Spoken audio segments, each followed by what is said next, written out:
You're listening to Away with Words, the show about language and how we use it. I'm Grant Barrett. And I'm Martha Barnette. We're still hearing responses to the jogger who was on our show who wanted a word to say when he's coming up behind somebody so that he doesn't startle them. And I think the most popular suggestion turned out to be just to say on your left or on your right. But we also heard from Victoria Wolf in Sacramento, California, who said that conversation brought up another question that's been bugging her. Say you're driving a car and you make a mistake and you know it's your mistake. You pulled out in front of somebody when you shouldn't have. How do you signal to them, oops, my bad? Oh, I know what I do. I mouth the word sorry in exaggerated facial expressions. I get as close to the windshield as I can so they can really see my face. And I don't know if it works, but it makes me feel better. Well, yeah, I was going to say I struggled with this myself because I feel like if I stuck my face close to the window and said sorry, they might think I'm saying something nasty to them. And, I mean, I know that I've done these things where I've been waving my arms like, oops, it's my bad. I know, I'm pointing to myself, but I'm sure it just looks like somebody who's furious. Mm-hmm. And so I'm thinking, how do we say, oops, my mistake? And all I could think of, Grant, was that I looked up the sign in American Sign Language for sorry, the word sorry, and you form a fist in your hand and you rotate it on your chest using a couple of clockwise motions. I don't know that that would work. I don't know that the people are going to see that, but I hope that somebody has a good idea for us because I think this would be one small step for civility in our culture. Yeah, because we have some of these other hand signals that are clear, like the little how you doing hand flap, whether your hand's on the steering wheel where you only lift up the fingers. The hand flap. And we've got the little you go ahead hand motion, when it's not clear whose turn it is or there's a pedestrian waiting to cross. So some of the stuff is very clear, but you're right. This is a gap. This is not a lexical gap. This is a gesture gap. I would love to know what people suggest for us. Well, the toll-free line is open in Canada and the United States, 877-929-9673. Answer this question if you would, or tell us your language thoughts, stories, and ideas. You can also tell us in email, words@waywordradio.org, or let's have a fun chat on Twitter at WAYWORD. Hello, you have a way with words. Hi, my name is Heidi. I live in Vermont. And the question I have is regarding the term call out that sounds very strange to me because I would use the term call in. I would say I'm going to call in sick. My daughters who are in their 20s and they work at a cafe, I would overhear them talking and they'd say, oh, so-and-so called out today.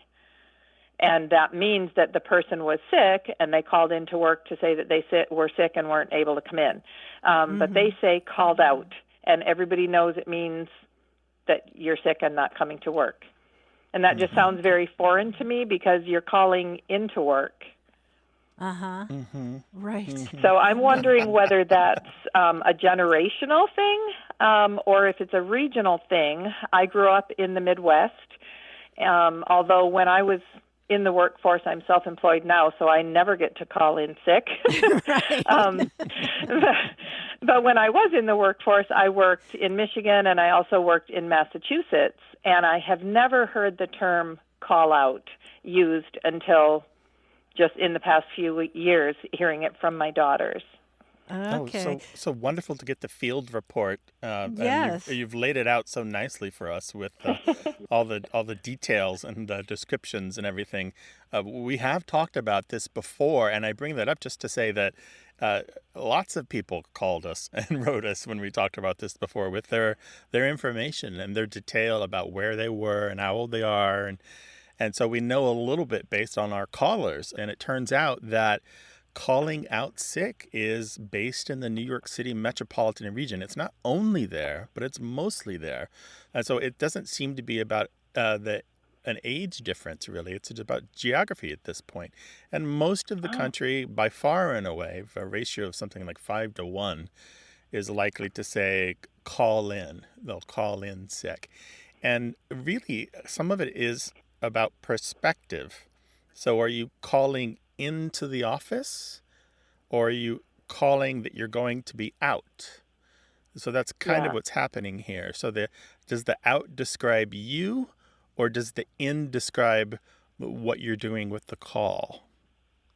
See what's happening Yes, I would there? agree with the latter there. Some people are thinking about themselves being out, and so that's what they're calling about. They're calling about their being out. Yeah, I'm thinking when I used to work in offices, I would definitely call in sick. But I guess now that I work at home, it's sort of like, do I call over sick? I call down the hall sick. I call down sick, down to the hall. Barbara from Maine tells us that nurses and paramedics and firefighters that she knows all say call off sick. Oh, wow. Yeah. Oh, interesting.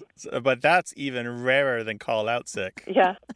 Is that regional too, or that's by vocation? We don't have enough information. It's so rare that we just simply can't put a tag on that.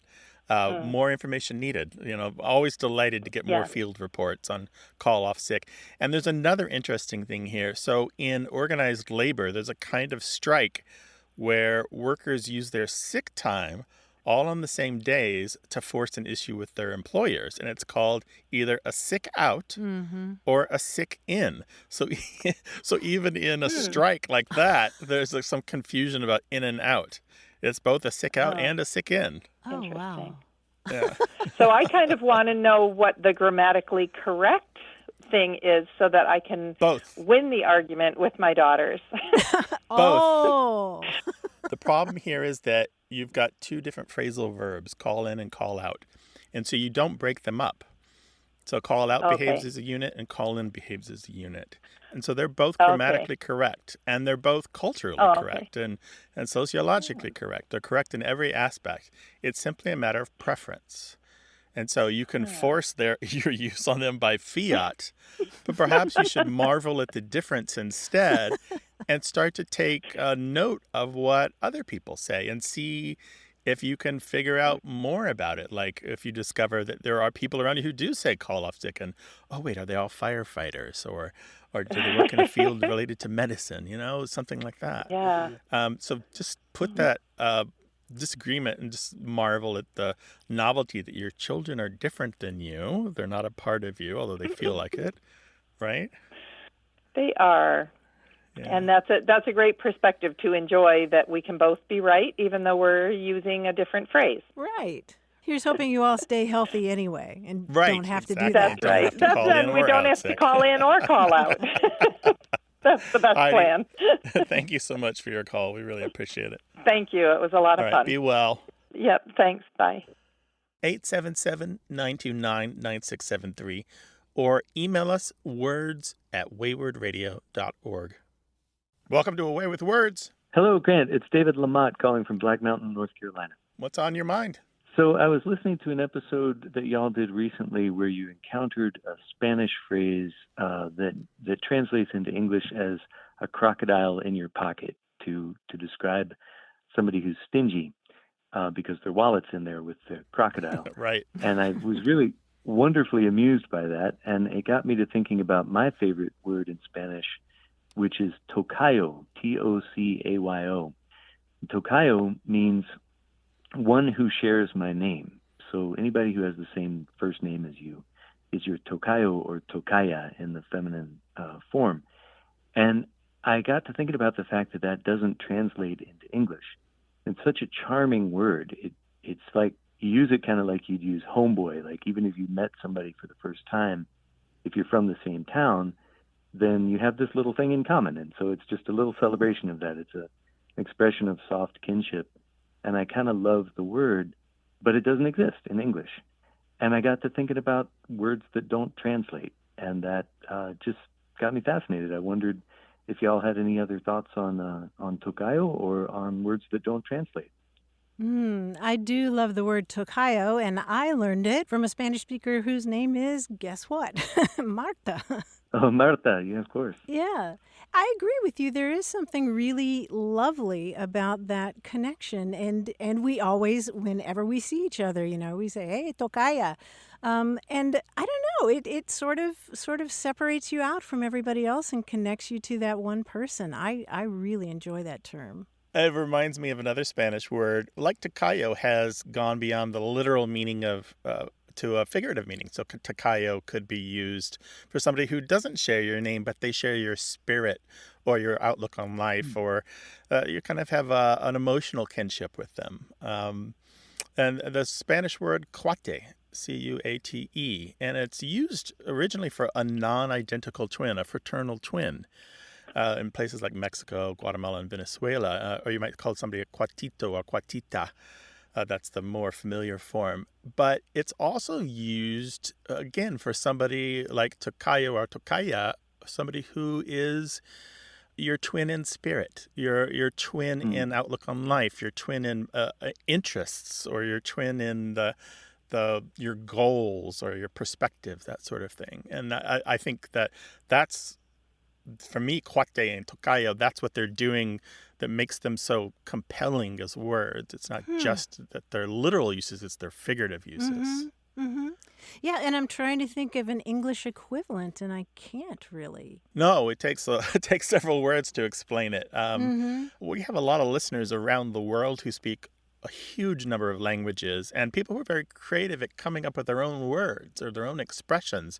So we'd love to hear from everyone. What's a word that you already know, or an expression you already know, that brings across the idea of tocayo, someone who not just shares your name, but shares your spirit in kinship. They're like you in outlook, identity, and feeling. We'd love to hear it. Let us know, 877-929-9673, or tell us on Twitter at WAYWORD. David, we'll see what we get. All right. I appreciate your hospitality. Nice to talk with you all, mis cuates. Mis cuates. All right, adios. Ciao. Adios. That number again is 877-929-9673.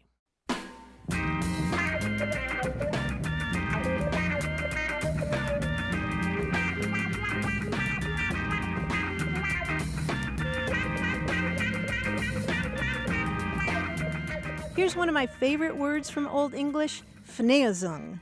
Bless you. Well, exactly, that's what it means. It means sneeze in Old English. No. I had no idea. How do you spell that? And why don't we use it anymore? Fneozung. Fneazung. Fneazung. Wow. Sneeze. Why don't we say that anymore? I don't know. 877-929-9673. Podcast listeners can reach out to us at any time. International listeners can use WhatsApp at 1-619-800-4443. Listeners in the UK can call via regular phone 020-3286-5677. In Mexico, call 55-8421-8567. That's 55-84-21-8567. And in the United States and Canada, call toll-free 1-877-929-9673. You're listening to A Way with Words, the show about language and how we use it. I'm Martha Barnette. And I'm Grant Barrett, and, well, I guess he's been rescuing cats from trees. He's certainly tall enough. It's our quiz guy, John Chinesky. Hi, John. Hi, Grant. Hi, Martha. I'm always happy to help getting a cat out of a tree, so please give me a call. Now, this week, the quiz is one of our staples, the takeoff. It's a variation on a National Puzzlers League puzzle type, but it's very simple. You take a word, you take its first letter off, and a new word is left behind. I'll read a sentence that contains clues to both the original word and the resultant word. You tell me both of them. Now, this week, we're taking off the letter I from the beginning of the word, or the letter J from the beginning of all these words, because there's just about enough I's and J words to make up a quiz. Okay? Okay. Plus, I and J, they're very similar. Here's the example. If I say, my factory makes statues of the saints, and we employ men only recently out of prison, the two words that are clued are Icon and con. Right, Ah, icons and okay. cons, right, or icon, right. Okay, here's the others. The catcher avoided the sliding runner with a nimble leap, but he landed on the official anyway. The catcher avoided the runner with a sliding leap, but With a he nimble managed- leap, but he Oh. landed on the official anyway. As opposed to a jump, Yeah, landing on the ump. exactly, jump and ump. Taking off the J from jump, you get ump. When the judge announced the winner of the tilt, the guards took it as a sign to topple the king. Joust and oust. Yes, joust. To tilt on horses is a joust, and toppling the king is to oust them. It would be absolutely perfect if you could get me a really good rate on that rental car.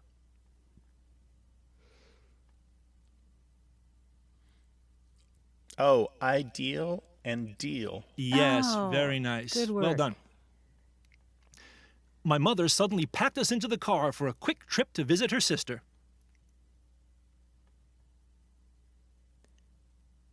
Ah, her sister. So it's your aunt, and it's a jaunt. Yes, a jaunt to visit our aunt or aunt. Yeah. A jaunt. Here's the last one. I took a tour of the detention center, and now I don't feel so good.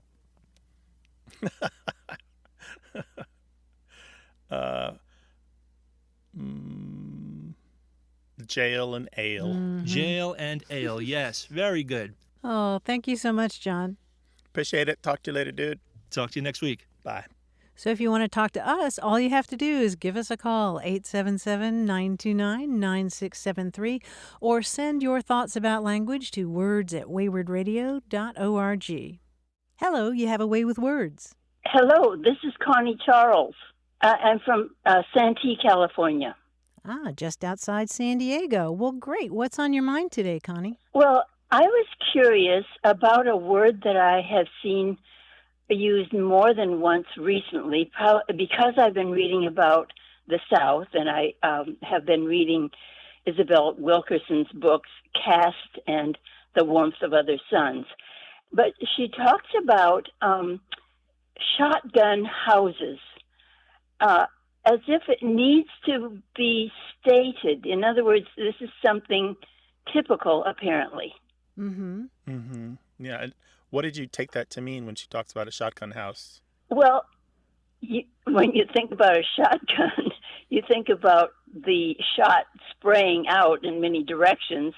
But then I looked it up in the dictionary, and I saw that it had to do with houses that had one room going, I guess, with a doorway into another. In other words, without a hallway that rooms would go off of. So that's what I'm picturing. Yeah, that's right. The house is basically one room wide and usually built perpendicular to the street. And there are two or more rooms all in a row, no hallway, each room leading into the next. It's usually one story tall and maybe has a gable or a porch in the front. Yeah, and that's a shotgun house.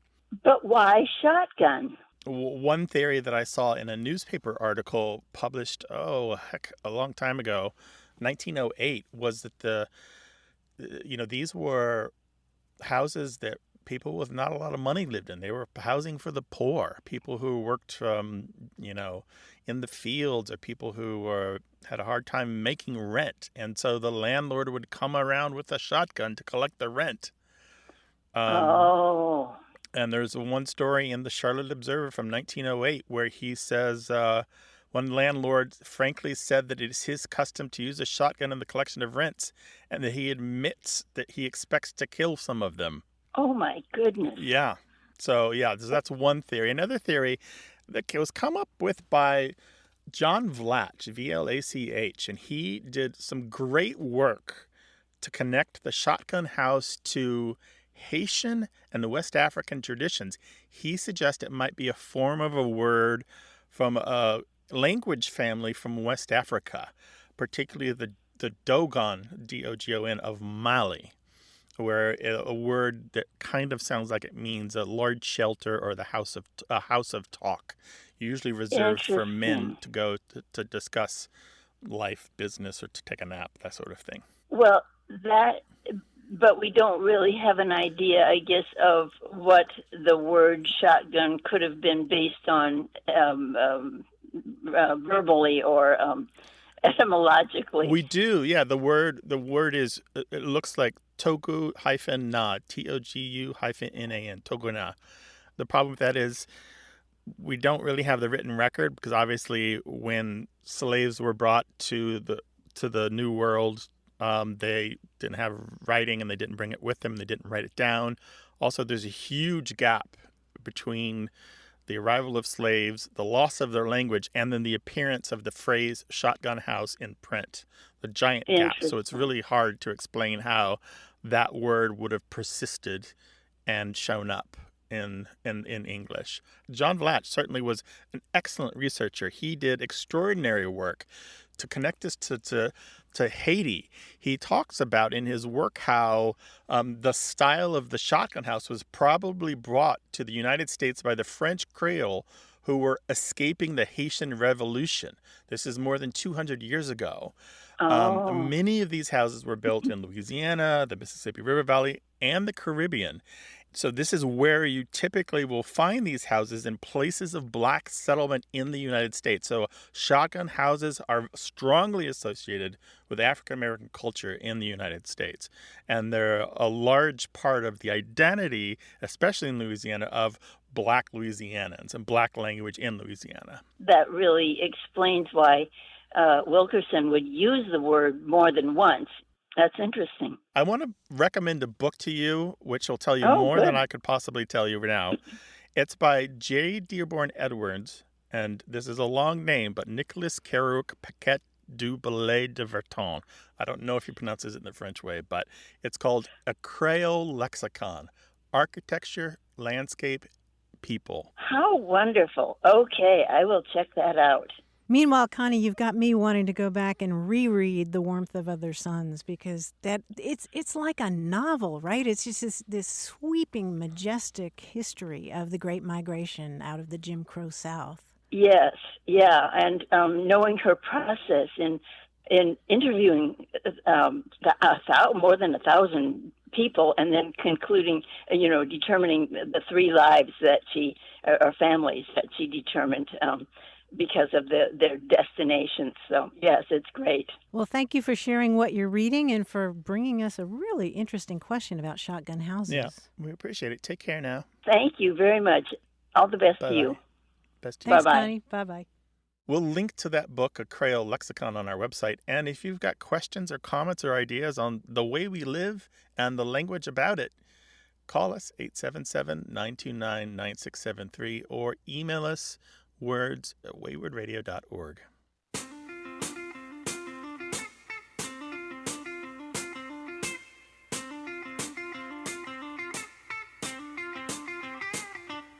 A few weeks ago, we talked about a Mexican slang term for taking a nap, voy a echarme un coyotito, which means I'm going to take a nap, but literally it's like you're taking a little coyote because of the way that coyotes curl up and nap in the middle of the day. I was talking with a Venezuelan friend about this, and she said where she grew up, what they said was voy a echar un zorrito, which means I'm going to have a little fox, zorrito, like Zorro. Right. We all know Zorro, but many people might not know that means fox. Right. Yeah. And it was also explained to me that un zorrito is when you lie down with your eyes closed, but you're not sleeping. You're just sort of resting your mind and body. So I don't know if a coyotito is deeper than a zorrito. Mm-hmm. Maybe people can let us know about that. I started a zorrito the other day, and it went into a full nap. That does tend to happen, Martha. Doesn't it? To all of us. 877-929-9673. Email words@waywardradio.org. Hello, you have a way with words. Good morning. Good morning. Who am I talking with? Betsy Flynn. Where are you, Betsy? I am in beautiful Murray, Kentucky. We are having a beautiful spring here. Oh, that sounds good. Well, did you call to share something fun with us? I did. I was playing cards with my friends the other day, and one of them was complaining about her cards very good-naturedly. And I said, just quit your mully-grubbing and play. And they all said, what did you say? And so since then, I've asked about 10 people, have you ever heard the term mully-grubbing? And none of them had ever heard it. So I thought, I know who to ask about this because I love your show. I listen to it every time it's on. Oh, okay. Yeah, you came to the right place. Quit your molly-grubbing. Quit your mully-grubbing. And then I had asked my sister if she had heard that word, and she said the next day she heard it on television. She said that's the first time I've ever heard it in my life. I thought evidently it didn't come from my family then, so I don't know where I had heard it. Quit your molly-grubbing, meaning quit your complaining, right? Right. Okay. Quit All your right. belly aching. There you go. That would be closer than complaining. Betsy, you will be very pleased to hear that mully-grubbing is a perfectly legitimate word. Okay. The original version of the word mullygrub is really, really old. It didn't even originate in this country. Mullygrub goes back to the 1500s in the UK, where mullygrub meant a state of depression or a bad mood. Or you might talk about, I have the mullygrubs, and that means that you have a stomach ache or you have an intestinal upset.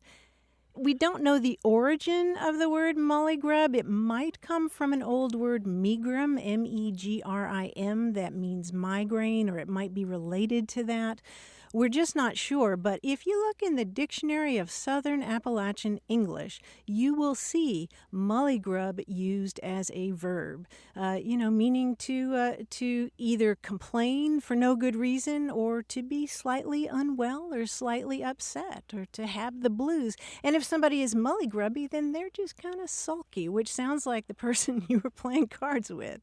Only for a moment. But okay. That makes sense because my parents and grandparents were from East Tennessee, so I'm sure that's where it came from. Yeah, it's pretty much in the South and particularly in Appalachia. So you're right on the money there. It's a perfectly legitimate word. Yeah, and as a verb, mully-grubbing goes back about 130 years or more. Thank you, guys, and keep up the good work. Oh, All right, thank you take care. so much. Bye-bye. Bye-bye. Well, whether it's the slang of the sport that you love or it's a linguistic heirloom that you learned from your parents and grandparents, share it with us. Tell us what you know and teach us a thing or two. 877-929-9673 or email words@waywardradio.org. Hello, you have a way with words. Hi, this is Sean Garrett from Rehoboth Beach, Delaware. Hi, Sean. Welcome. Hi, how are What's you? on your mind? I'm an editor, and I read a lot of short fiction, and I would occasionally run into two words that I know are almost certainly are slang terms, one fairly commonly, the other not so commonly. And they're both words for large amounts of money. The one is simoleons, and the other is spondulics. Simoleons I've heard fairly commonly. Spondulics I've only run into in, say, European. Like I was reading a collection of stories by Bertolt Brecht at one point, and they use spondulics. It sounds like a Dutch word or something, but I was just wondering if you know those words and if you would know what the origins of them are. They're both Americanisms. Spondulics, isn't Dutch, but it possibly has a Greek origin because there was a type of shell used as money, and also the spondilo root refers to the spine or vertebrae, and there's one citation found by Douglas Wilson, who's a language researcher, in a book, and it has spondulics defined as coin piled for counting. So if you can imagine a stack of coins looking like a stack of vertebrae, so that's possibly the origin. It goes back to about 1847. Yeah, and simoleons are a little harder to pin down. There's so many stories about this, Martha, aren't there? So many stories about what simoleon might come from. It always makes me think of semolina. I don't, that's the only word it sounds close to. Oh, you're on it. Sean, that's bingo. That's my favorite theory. The hard, rough wheat grinding is kind of used for pasta and soups because there is a long history of English for using food words to mean money. Mm-hmm. Cabbage and cheddar and chicken feed and peanuts and coriander seeds, which was an obsolete word for coriander. And semolina looks kind of like coriander seeds. I could totally see semolina being used in a modified form to mean money, particularly because there's something like 16 different spellings of the word. None of them exactly like semolina, unfortunately.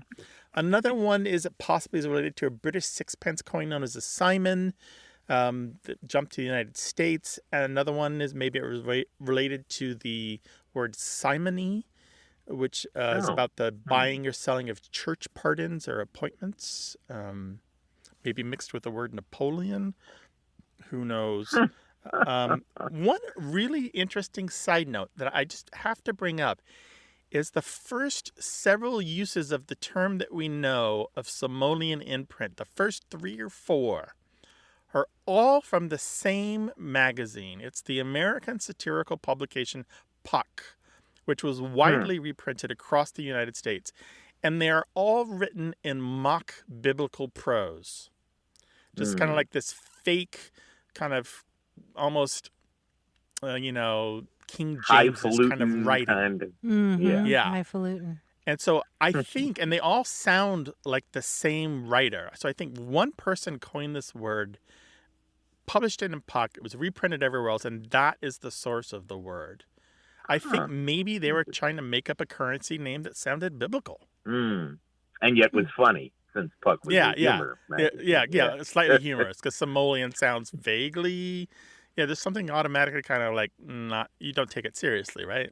Well, I gotta tell you, Sean, it was a delight to talk to you about these terms. I don't often get a chance to flex my slang muscles, so I appreciate the call. Excellent. And maybe I'll call back with a few more if I go check my notes. That'd be great. All right. Be well. All right. Take care. Bye-bye. Bye-bye. Bye-bye.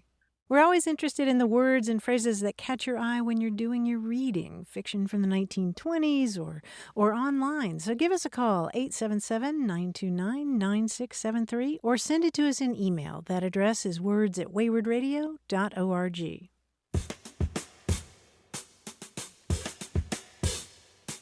This show is about language seen through family, history, and culture. Stay tuned.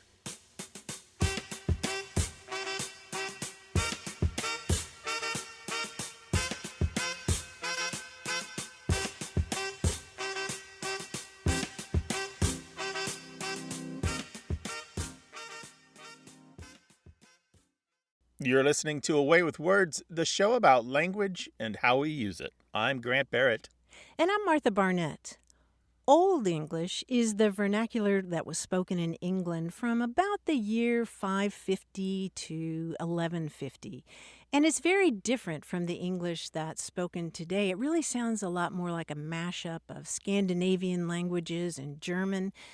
But even if you don't understand Old English, it can be mesmerizing to listen to. And one word from that version of English is hoard, H-O-R-D. It means treasure, and it also carries the sense of something valuable that's hidden and locked away. Hoard is also a part of the compound Old English noun word hoard, and that's the treasure of words that you have stored up inside yourself. In fact, there's an Old English poem about a man named Widsith who's wandered far and wide, and it begins like this.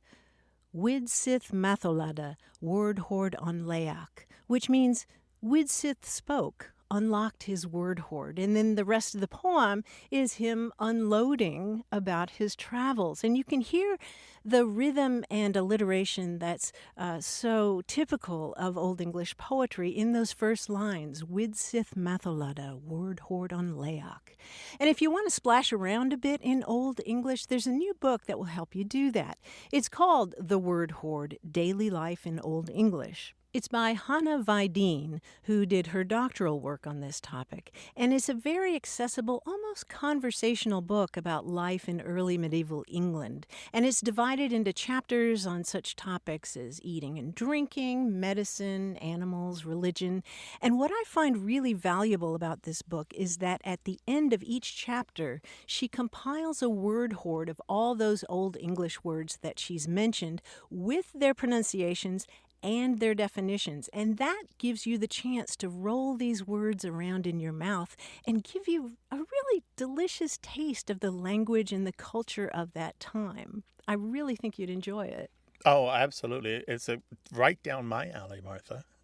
Yeah, or right up your alley. And what's so perfect about this is that you feel that you know it. It's like meeting the sibling of your best friend, and they look alike and they sound alike and they share some of the same traits, but they're not your friend. But boy, it just feels like you could get to know them really well. It's just so close to what we know as English today, and yet not quite English today. I don't know if it's a sibling or if it's a grandparent, Right. It's an ancestor. Yeah.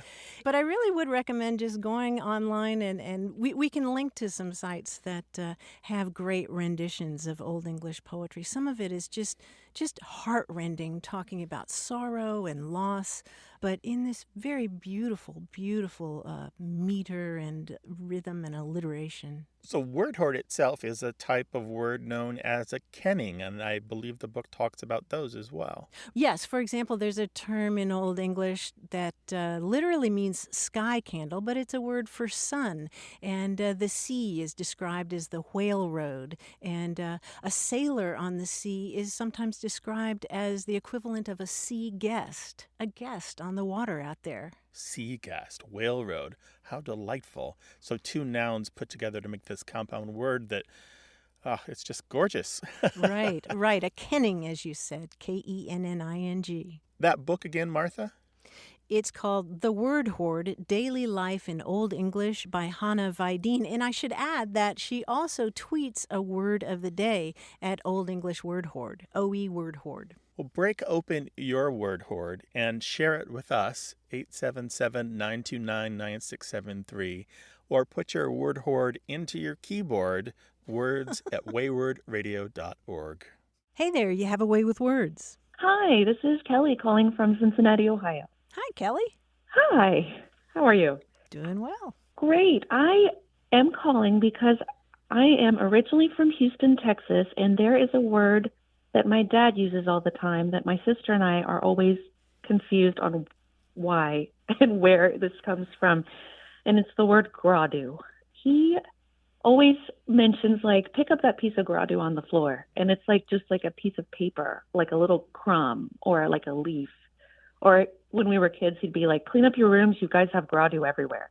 Or if the porch is dirty, you need to sweep. There's gradu all over the porch. So I'm just wondering, one, is this a real word? And two, how do you spell it? And what's its deal? Does anyone else say this besides my dad? What's its deal? Well, it's deal, Kelly. We should change the name of the show. What's the deal about words?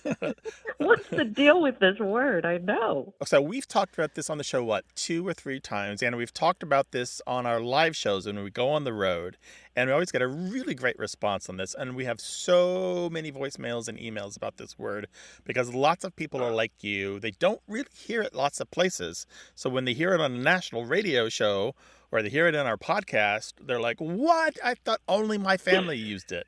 And they're really shocked, and they call us and write us and tell us stories. Dave from Wisconsin said his mother uses it like your father. His mother uses it to mean clutter or stuff. But he's from Iowa. But, a lot of our listeners are from the South. A lot of them are from Louisiana or Texas. A lot of them have some connection to French or Cajun culture. Lynn in Maine wrote that she learned it in the 1980s from an Anglophone Canadian, and they used it. She uses it to mean anything from a smudge to a pile or lump of ick. So lots of different. The spellings could be GRADOO. Ginger, who grew up in Eunice, Louisiana, said her mama used the word, and they spell it Gradeau, like a French spelling.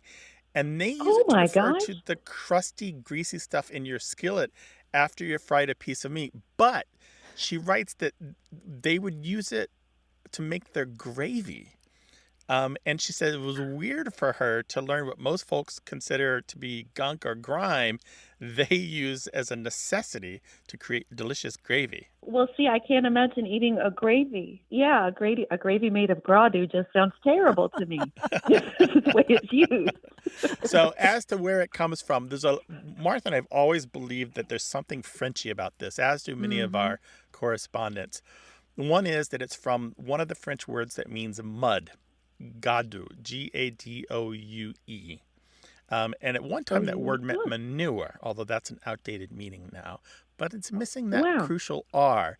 And one of the reasons that word might have some currency, though, is that there was a song written by Serge Gainsbourg, recorded by Jane Birkin and Petula Clark and some other people, that I think was a hit around 1966. And Vincent, who is French and lives in San Diego, told us about it and said that when he was a kid, he and his friends, when they would come inside from the house with mud on their shoes, would sing the song. And it goes something like, Gadoue, Gadoue, Gadoue, Gadoue, Gadoue, at the chorus, something like that. And it's mud, my mud, my mud, mud, mud, mud, something like that. Amazing. You can look it up. Yeah.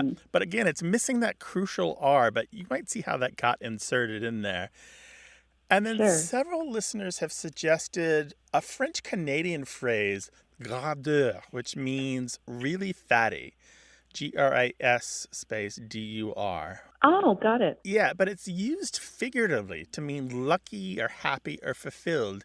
Il est gradeur. He's very happy. But the problem is that's kind of the opposite of gradeur. It's a positive, not a negative.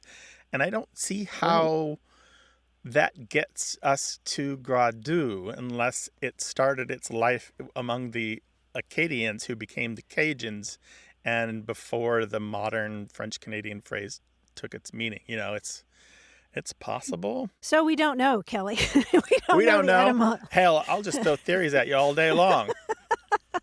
But your dad is not alone. That's the bottom line there. Very interesting theories here. We're still to crack the code of what the deal is with this word. But I really appreciate these things.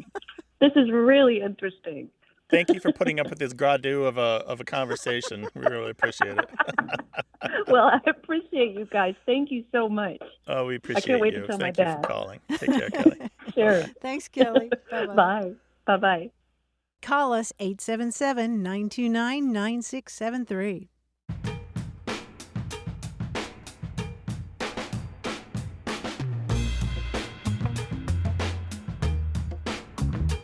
Some of the music you're hearing on today's show is the work of Surefire Soul Ensemble.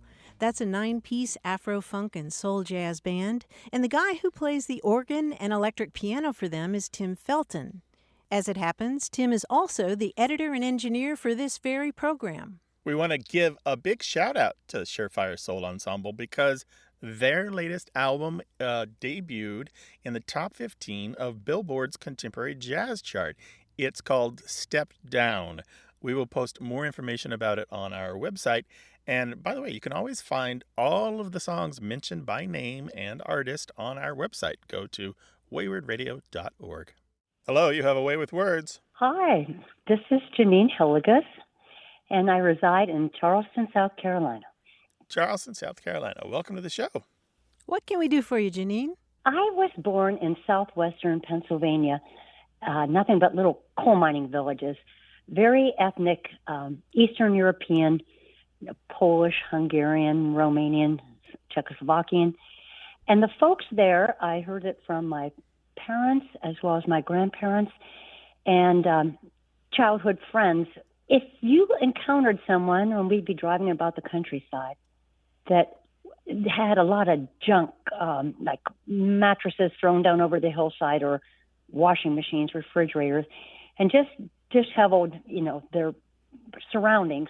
My family would say, oh, they're nothing but feather merchants. And this is, I believe, unique to that area because anytime I've asked others, they are totally unfamiliar with it. And I guess it just means someone trashy or lazy, is what I concluded as a child. Well, Janine, I'm wondering, do any of those family members who use the term feather merchant in a derogatory way, do any of them have any military in their background? No, definitely not. Interesting. Yeah, it surprises me.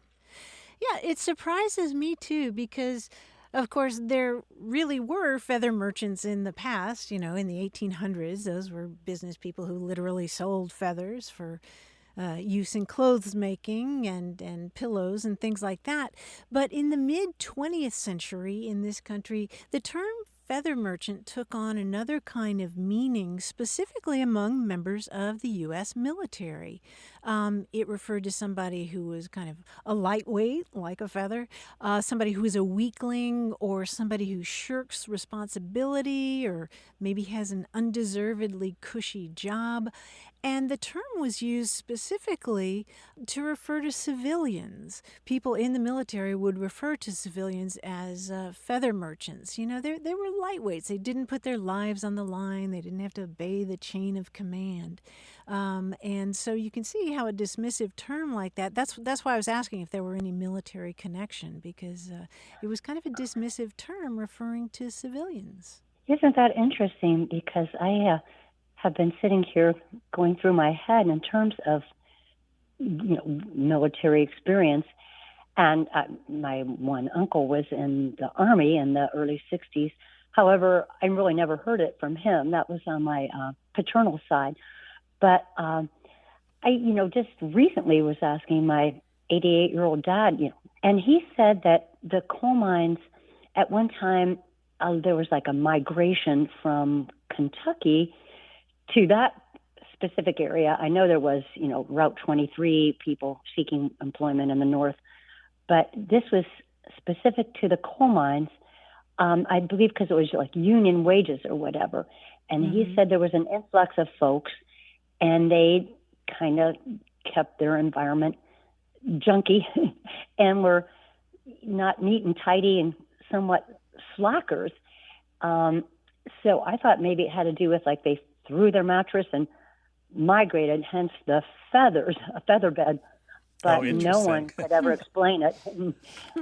So, what do you think about the shirker or lazy part of the explanation Martha gave? Well, I think that was pretty apropos in terms of, how they would look at the environment and say they're nothing but a feather merchant because, again, they were kind of lazy or unmotivated. So that aspect of it definitely makes sense. So I appreciate it. I thank you.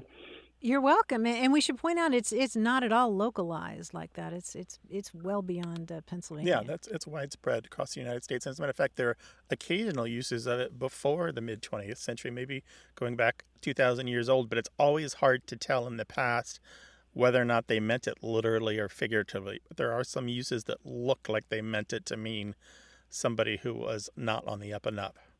Thank you for your call, Janine. We appreciate it. Take care. You too. Bye. Okay. And I really enjoy your show. I've learned a lot. Thank you very much. Fantastic. Call Bye-bye. again sometime. Bye-bye. Bye-bye. No matter where you're from, you've got expressions that feel local and they feel special to you and the people that you love. Call us and share them with the world. 877-929-9673 or email us words@waywardradio.org.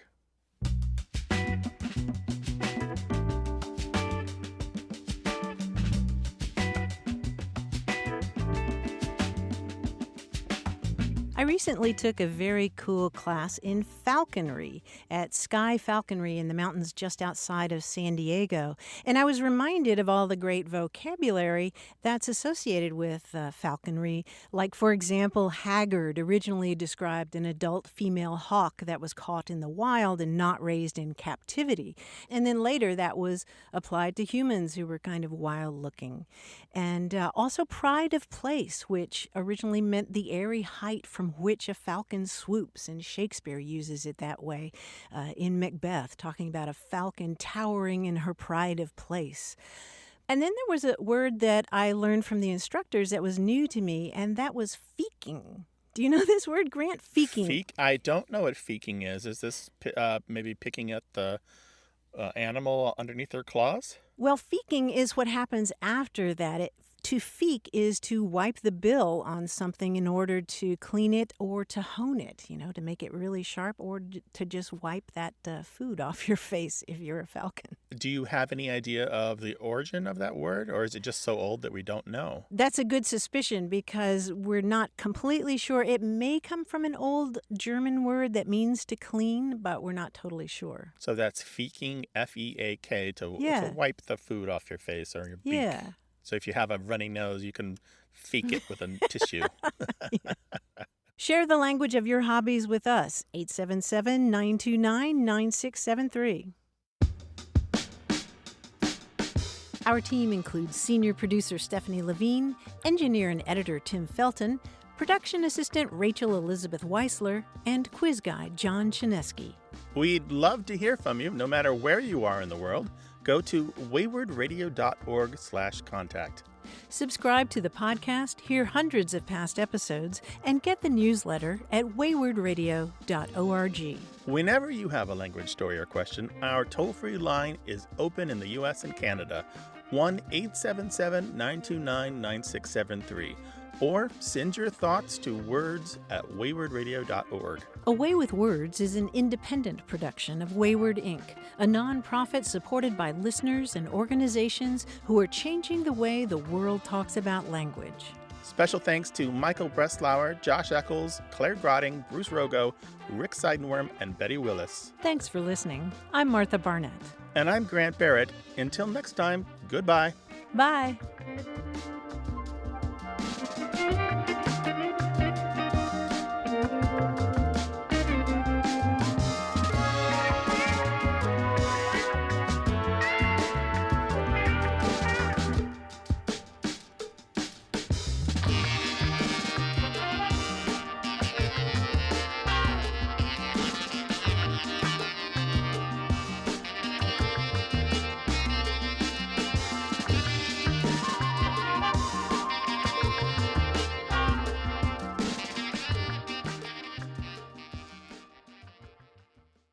A Way with Words wants to come to your town. We work with for-profit and non-profit organizations of all types and sizes to entertain, host fundraisers, and help spread your message. Find out more at waywardradio.org/events.